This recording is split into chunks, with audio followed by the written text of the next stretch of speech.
আউযুবিল্লাহি মিনাশ শাইতানির রাজিম। রজমকৃত শয়তানের কবল থেকে আল্লাহ তাআলার কাছে আশ্রয় চাচ্ছি। সম্মানিত দর্শক এবং শ্রোতাবৃন্দ, আমি ডক্টর আবুল কাশেম মোহাম্মদ মাহবুবুল্লাহ যশোরী বাংলাদেশী সেবা পার্টির পক্ষ থেকে আপনাদের সকলকে জানাই আসসালামু আলাইকুম ওয়া রাহমাতুল্লাহ। একটি বিষয় যেটি আমাদের দেশের শিয়া মাযহাব এবং শিয়া সাপোর্টার মুসলমানেরা খুব বেশি মেনে চলে, সেটি হচ্ছে ইলমে সিনার অকাট্য দলিল, ১৪টি গুপ্ত রহস্য এবং হযরত আলী ও আবু হুরায়রার মহাজাগতিক মারেফাত। মূলত কোনো ক্রমেও কি এসব ইসলামের সাথে একজিস্ট করে? এই মতবাদটি আপনাদের এই ভিডিও থেকে জানতে হবে যে আমাদের দেশে চরমোনাইয়ের যে পীর, তিনি ২৩টি গ্রন্থ ইসলামের গ্রন্থ হিসেবে তার শিষ্যদের মাঝে প্রচার করিয়ে গেছেন। আর এই মুহূর্তে যিনি রয়েছেন, রেজাউল করিম এবং ফয়জুল করিম, আজ ২০২৬ সাল, এনারা প্রত্যেকটি ফিল্ডে ঠু মারেন। রাজনৈতিক ফিল্ড বলেন অথবা ধর্মের ফিল্ড বলেন। আবার এই দুই ভাই একে অপরের কিন্তু মুরিদ না। এটি ইন্টারেস্টিং। তো এইভাবে আটরশি বলেন, শর্ষিনা বলেন, সায়েদাবাদ বলেন, কুতুববাগ বলেন, দেওয়ানবাগ বলেন, মাইজ ভান্ডার বলেন, আমাদের দেশে প্রত্যেক ৮ মাইল পর পর টেকনাফ থেকে তেঁতুলিয়া সমগ্র বাংলাদেশে পীর রয়েছে।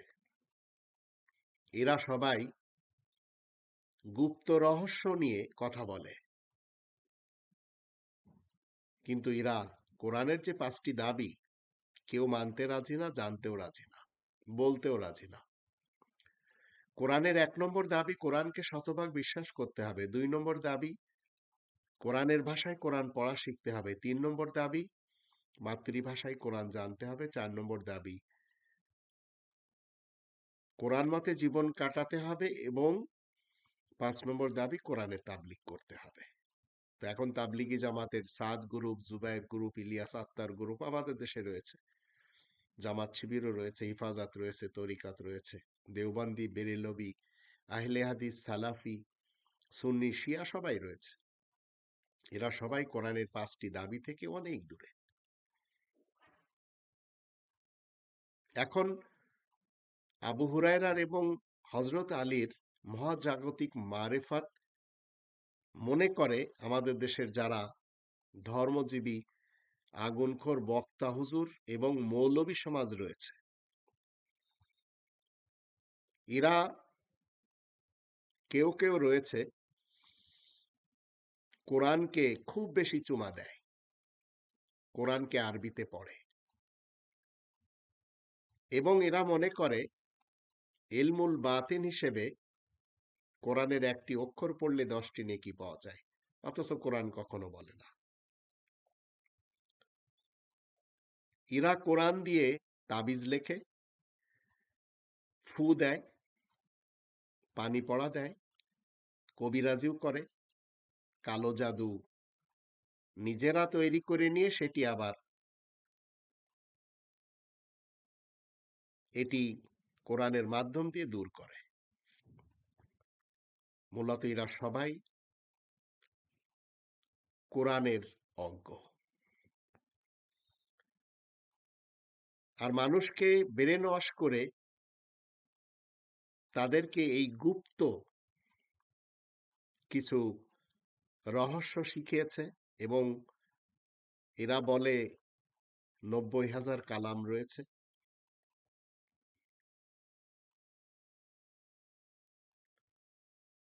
মনসুর হাল্লাজকে মানায়, এরা আব্দুল কাদের জিলানী ভক্ত, এরা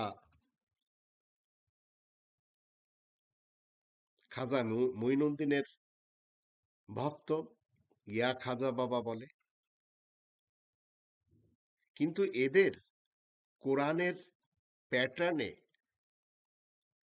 আসতে আমি দেখব না। এরা কোরআন বাদ দিয়ে সহিহ হাদিসের মাধ্যম দিয়ে 26টি অকাট্য দলিলের এক পাহাড় দাঁড় করাবে, আর তার কারণে কোরআন চেপে পড়ে থাকবে।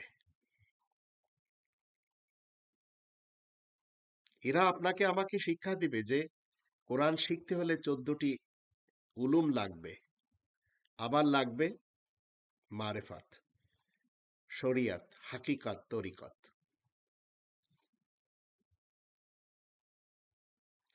ইলমুল জাহির জানতে হবে, ইলমুল বাতিন জানতে হবে, তাহলে কোরআনের অনেক কিছু শেখা সম্ভব হবে। মূলত আমরা যখন কোরআনের 114টি সূরার 6348টি আয়াত মাতৃভাষায় পড়ি, তখন আমরা জানতে পারি এই কোরআন হলো 69 নম্বর সূরা আল হাক্কা এর 40 নম্বর আয়াত মতে ইন্নাহু লাকাউলু রাসূলিন কারীম, নিশ্চয় এই কোরআন একজন সম্মানিত রাসূলের মুখের বাণী। আর 43 নম্বর আয়াতে বলা হচ্ছে তানজিলু মির রব্বিল আলামিন, রব্বুল আলামিনের পক্ষ থেকে নাজিল করা।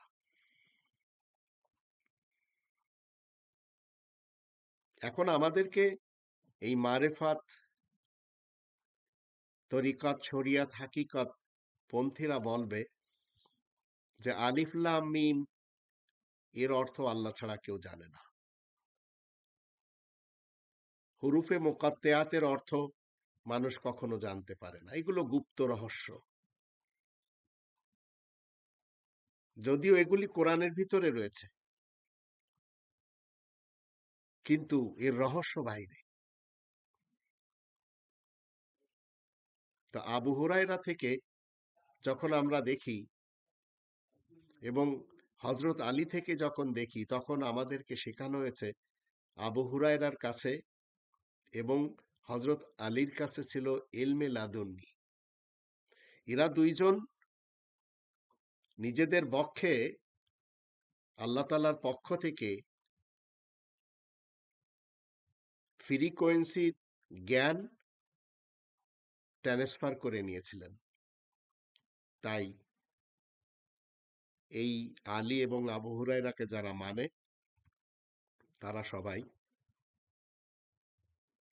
হযরত খিজিরকে মানে, যার সাথে কোরআনের কোনো সম্পর্ক নেই। এবং এরা বলে যে কোরআনে যে মুতাশাবিহাত রয়েছে, সেগুলির তাবিল এরা জানে।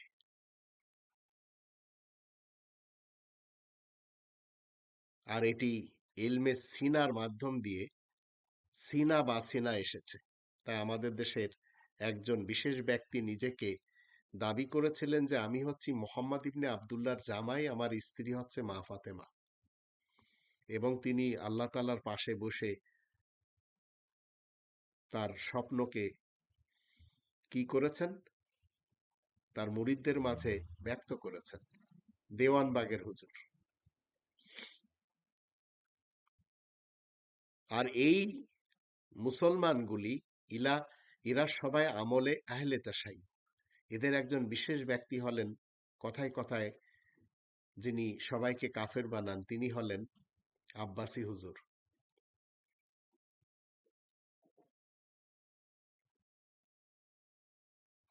ইনারা মনে করে থাকেন আবু হুরায়রাকে এবং হযরত আলীকে ইলমে বাতেনের বিষয়ে আল্লাহ তাআলা শিক্ষা দিয়েছেন তার প্রেরণ করা মুহাম্মদ ইবনে আবদুল্লাহ ইবনে আব্দুল মুত্তালিব ইবনে হাশেমের মাধ্যম দিয়ে।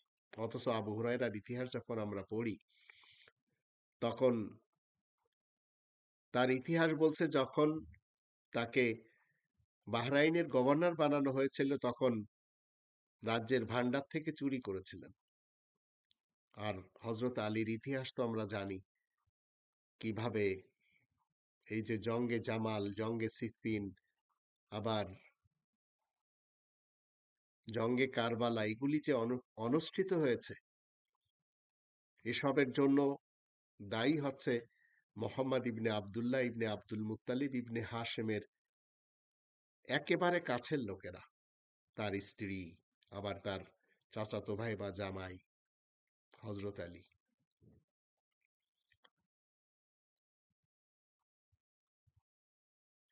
এত গ্রন্থ ধর্মের নামে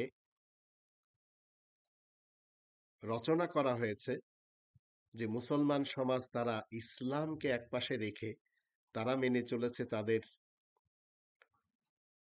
মুরব্বীদের কাছ থেকে, আকাবির এবং আসলাফদের কাছ থেকে, তাদের বানানো বিশ্বনবীর কাছ থেকে কোরআন বিরোধী স্টেটমেন্ট। তাদের কাছে রয়েছে বুখারী, মুসলিম, আবু দাউদ, তিরমিজি, নেসাই, ইবনে মাজাহ। এমনকি শিয়া যারা, তাদের কাছে রয়েছে আল কাফি, তাহজিবুল আহকাম, মাল্লা ইয়াহদারুল ফাকি, আল ইস্তিফসার। এবং তারা বলেই চলেছে যে মুসলমানদের যত পীর রয়েছে, যত আলেম উলামা রয়েছে, এরা সবাই ওয়ারাসাতুল আম্বিয়া, আর এদের কাছে রয়েছে গুপ্ত এলেম। যখন দাইলামি, মুসনাদ আল ফিরদাউসি, ইবনু আব্দিল বার, জামিউল বায়ানিল ইলিম এই গ্রন্থগুলি পড়বেন, তখন বুঝবেন আবু হুরায়রা এবং হযরত আলী মুহাম্মদ ইবনে আবদুল্লাহর কাছ থেকে গুপ্ত জ্ঞান শিখেছিলেন, যার সত্যায়িত কোরআনের চলমান আয়াত প্রচারের কারণে প্রশংসিত উপাধিধারক মুহাম্মদুর রাসূলুল্লাহ ওয়া খাতামান নাবিয়িন দ্বারা নেই। তাফসির ইবনে কাসির এবং তাফসিরে তাবারি এর মুকদ্দমা যখন পড়বেন, তখন বুঝতে পারবেন হযরত ইবনে আব্বাস তিনি কোরআনের প্রকাশ্য এবং গোপন অর্থ সম্পর্কে কি বলেছেন। কোরআনের প্রতিটি আয়াতের একটি প্রকাশ্য মানে জাহির অর্থ আছে, আর একটি গোপন মানে বাতিন অর্থ আছে। অথচ কোরআনের মুহাম্মদুর রাসূলুল্লাহ ওয়া খাতামান নাবিয়িন দ্বারা এই মিথ্যাচার কখনো সত্যায়িত না। কোরআন আমাদেরকে শিক্ষা দিয়েছে 12 নম্বর সূরা ইউসুফের 76 নম্বর আয়াতে, ওয়া ফাওকা কুল্লি যি ইলমিন আলিম, প্রত্যেক জ্ঞানীর উপর আছেন আর একজন অধিকতর জ্ঞানী। কিন্তু হযরত আলী এবং আবু হুরায়রার মারেফাত এর সাথে ইসলামের কোনো সম্পর্ক নেই।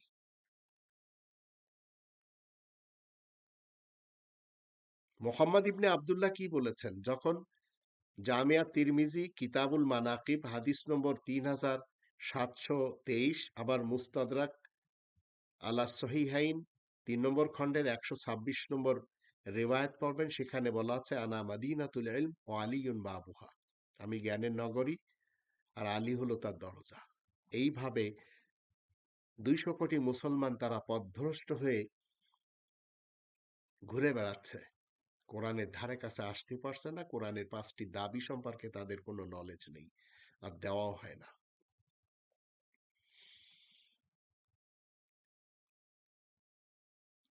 যখন আমরা মুসনাদে আহমদ হাদিস নম্বর 11,191 পড়ি, সেখানে বলা হচ্ছে মুহাম্মদ ইবনে আবদুল্লাহ আলীকে নির্দেশ করে বলেছেন, আমি কোরআনের অবতীর্ণ হওয়া মানে তানজিল এর উপর যুদ্ধ করেছি, আর আলী কোরআনের তাওয়িল মানে গোপন ব্যাখ্যা এর উপর যুদ্ধ করবে। এ ধরনের কথা কোরআনের মুহাম্মদুর রাসূলুল্লাহ ওয়া খাতামান নাবিয়িন দ্বারা কোনোভাবেও সত্যায়িত না। ইমাম গাজ্জালির ইহইয়াউল উলুমুদ্দিন এলেম অধ্যায় যখন পড়বেন, হযরত আলী তার গুপ্ত জ্ঞান সম্পর্কে নিজের বক্ষের দিকে ইশারা করে বলেছেন, এখানে জ্ঞানের বিশাল মহাসাগর লুকিয়ে আছে, যদি আমি তা বহন করার মতো কাউকে পেতাম। মিথ্যাচার। তো এইভাবে মুসলমানদেরকে পথভ্রষ্ট করার জন্য আমাদের দেশে শিয়া সুন্নি সালাফি, এমনকি আহমাদি কাদিয়ানি বাহাইরা সবাই নিজ নিজ মাঠ গরম করেই চলেছে।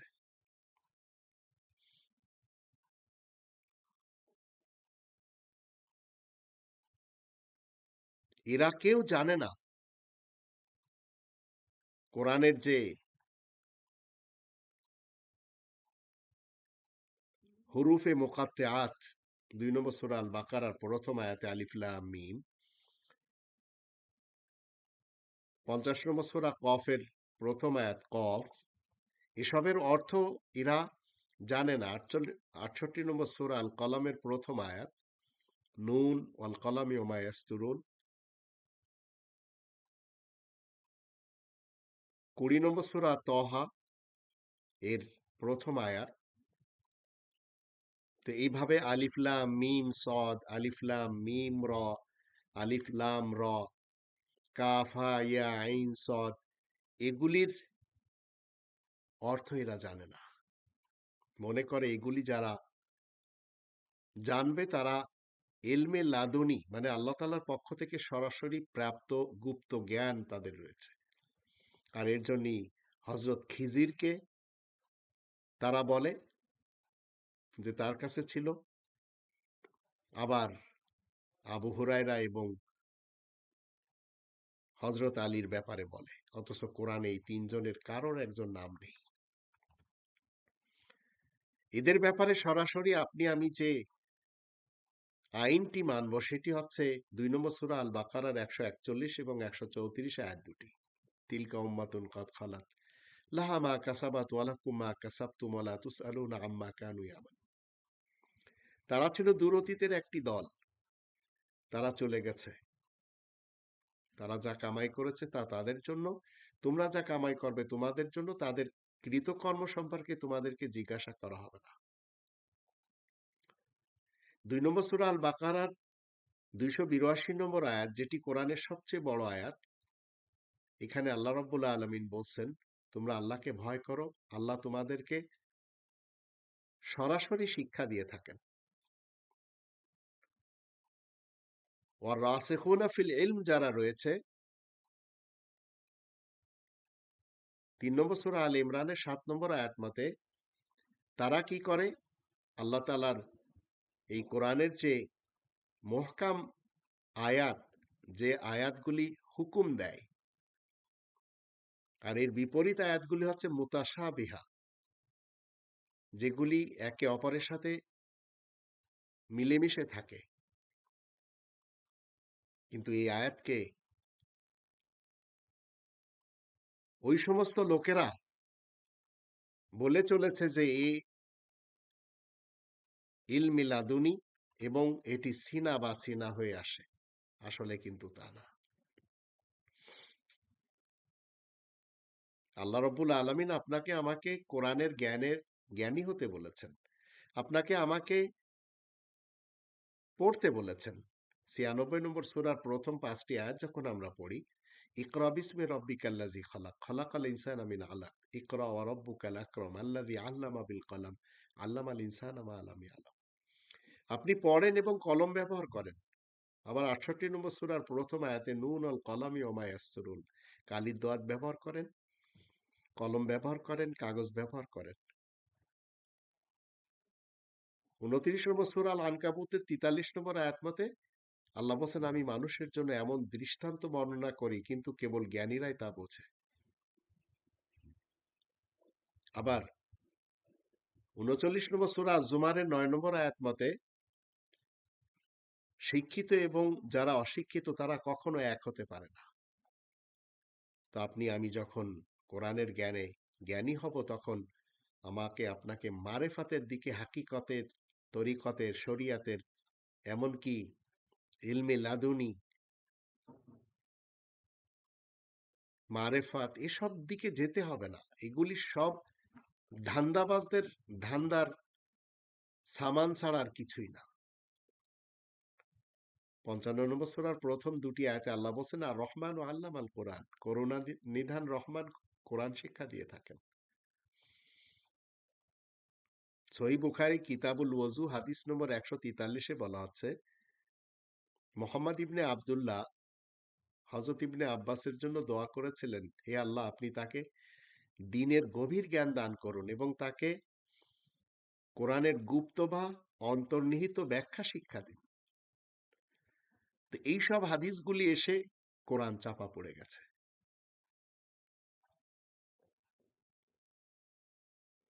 যখন আমরা জামিয়া তিরমিজির হাদিস নম্বর 3127 পড়ি, সেখানে মোহাম্মদ ইবনে আব্দুল্লাহ বলেছেন, মুমিনের ফিরাসাত মানে অন্তর্দৃষ্টি বা গুপ্ত জ্ঞান, তাকে ভয় করো, কারণ সে আল্লাহর নূর দ্বারা দেখে। অথচ এই ধরনের হাদিসের ব্যাপারে কোরআনের মোহাম্মদুর রসুল্লাহ ওয়া খাতামান নাবিয়িন দ্বারা কোনো সত্যায়িত নেই।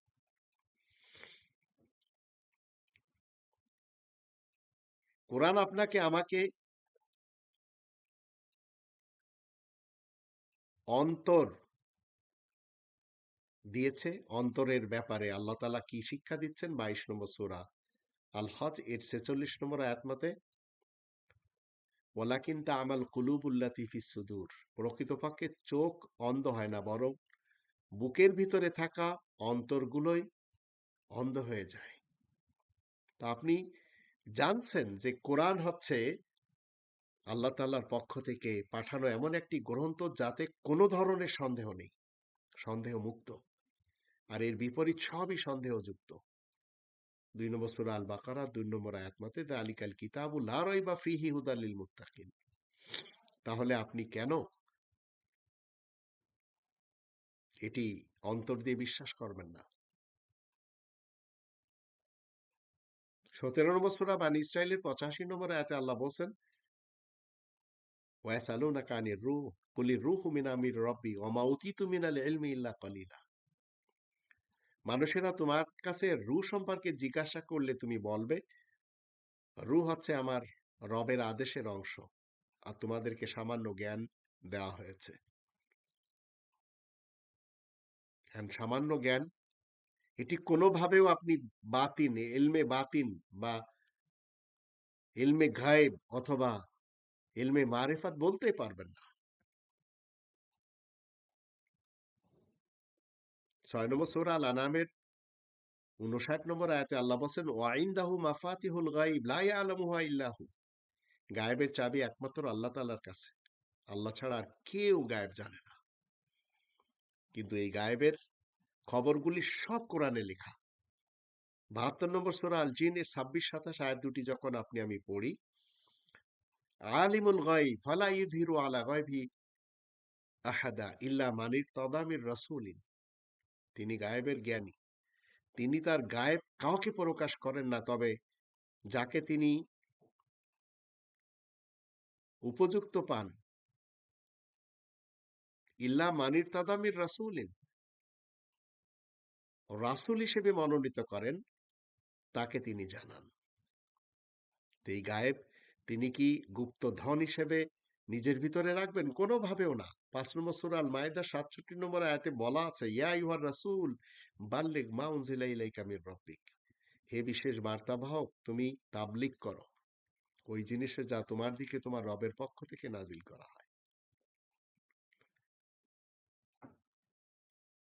তো এখন যেটি আপনার জানা নেই সেটি নিয়ে আপনাকে কোনো কিছু বলতে হবে না, আর তার জন্য কোনো হাদিসও ফিট করতে হবে না। সব হাদিসগুলি ভুয়া, কোরআনের কোনো না কোনো আয়াতের বিরুদ্ধে। 17 নম্বর সূরা বানী ইসরাঈলের 36 নম্বর আয়াতে আল্লাহ বলছেন, ওয়ালা তাকফু মা লাইসা লাকা বিহি ইলম ইন্নাস সামআ ওয়াল বাসারা ওয়াল ফুআদা কুল্লু উলাইকা কানা আনহু মাসউলা। যে বিষয়ে তোমার কোনো জ্ঞান নেই তার পিছনে পড়ো না। নিশ্চয় কান, চোখ এবং অন্তর এর প্রত্যেকটি সম্পর্কে জিজ্ঞাসা করা হবে। তো আবু হুরায়রা সম্পর্কে আপনার ধারণা আছে? কোনো ধারণা নেই।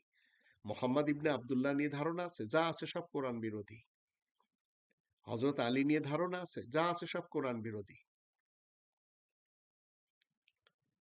তো 10 নম্বর সূরা ইউনূসের 39 নম্বর আয়াতে আল্লাহ বলছেন, যারা না বুঝে ফতোয়া দেয়, বরং তারা এমন বিষয়কে মিথ্যা প্রতিপন্ন করেছে যা তাদের জ্ঞানের আয়ত্তে আসেনি, আর যার গোপন ব্যাখ্যা এখনো তাদের কাছে পৌঁছায়নি। তা আপনি কোরআন স্টাডি করেন, কোরআন স্টাডি করলে আপনি সবকিছু পেয়ে যাবেন। আপনাকে সহিহ মুসলিম মুকদ্দমা হাদিস নম্বর 5 এখানে যেতে হবে না।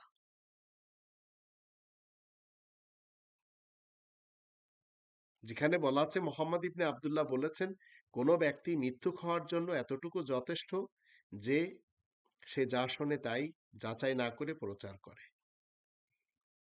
এই হাদিস আপনাকে আমাকে মানতে হবে না, কারণ কোরআনের ২৬ নম্বর সূরা শুআরা এর ২২১ থেকে ২২৩ তিনটি আয়াতে আল্লাহ বলছেন, হাল উনাব্বিউকুম আলা মান তানাজ্জালু শায়াতিন তানাজ্জালু আলা কুল্লি আফফাকিন আথিম ইউলকুনা আস-সামা ওয়া আকসারুহুম কাযিবুন। আমি কি তোমাদেরকে বলে দেব শয়তান দল কাদের উপরে নাজিল হয়? প্রত্যেক মিথ্যেবাদী গুনাহগারের উপরে, যারা শোনা কথা প্রচার করে। তো এর জন্য মোহাম্মদ ইবনে আব্দুল্লাহর হাদিস আমাদের মানা লাগবে না, আল্লাহ তো বলেই দিচ্ছেন। সহিহ বুখারী আদাব অধ্যায়ের হাদিস নম্বর ৬০৪৫ বলা হচ্ছে,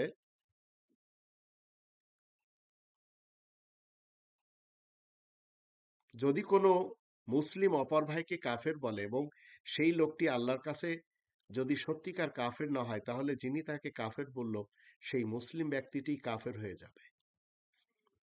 তো এই হাদিস মতে আমাদের দেশের আব্দুর রাজ্জাক বিন ইউসুফ, মুজাফফর বিন মোহসিন, চরমোনাইয়ের পীর, আবার মুফতি ইনায়েতুল্লাহ আব্বাসী সবাই ধরা খাচ্ছে। এরা যে হাদিস মানে সেই হাদিস মতে এরা সবাই একে অপরকে কাফের বলে, মূলত এরা সবাই এদের হাদিস মতে কাফের। কিন্তু আমরা কোরআনের অনুসারী যারা রয়েছি, মুমিন এবং মুসলিম, কোনোভাবেও কোরআনের মহাসত্যকে কোনোভাবেও আমরা ঠেলে দিতে পারবো না, এবং ঠেলে দিয়ে কোরআনকে চাপ চেপে রেখে হাদিসকে প্রমোট করবো তা না। ১৭ নম্বর সূরা বানী ইসরাইলের ৮১ নম্বর আয়াতে আল্লাহ বলছেন, ওয়াকুল জাআল হাক্কু ওয়া যাহাকাল বাতিল ইন্নাল বাতিলা কানা যাহুকা। তুমি বলে দাও সত্য সমাগত, মিথ্যা বিতাড়িত। নিশ্চয় মিথ্যা তো বিতাড়িত হওয়ারই যোগ্য। এখন যদি আপনি আপনার জীবনে এই সমস্ত মৌলবী হুজুরদের কথা শোনেন, যারা হযরত আলীকে ফিট করার জন্য, আবু হুরায়রাকে ফিট করার জন্য, মুহাম্মদ ইবনে আব্দুল্লাহকে ফিট করার জন্য শত শত না হাজার হাজার রিওয়ায়েত তৈরি করে নিয়েছে, আমরা মুমিন এবং মুসলিম যারা রয়েছে মানতে পারবো না। আল্লাহ আমাদের সবাইকে কোরআনের মুহাম্মাদুর রাসূলুল্লাহ ওয়া খাতামান নাবিয়িনের দিকে যাওয়ার তৌফিক দান করুন।